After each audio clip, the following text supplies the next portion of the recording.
Hey guys, I am Kyle, and in today's video I'm going to show you how to get Queen in Infinite Craft fastest method. So let's get started.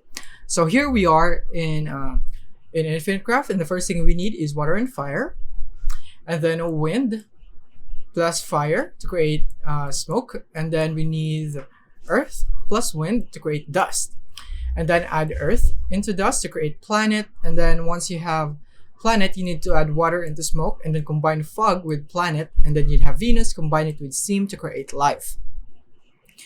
And now once you have life, the next thing is we're gonna go for earth into life so that we'd have human.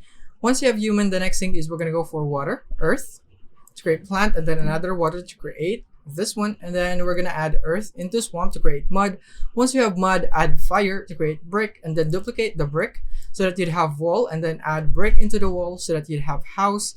And then once you have house, you want to add wall into it to create castle and combine it with human, and now you have queen.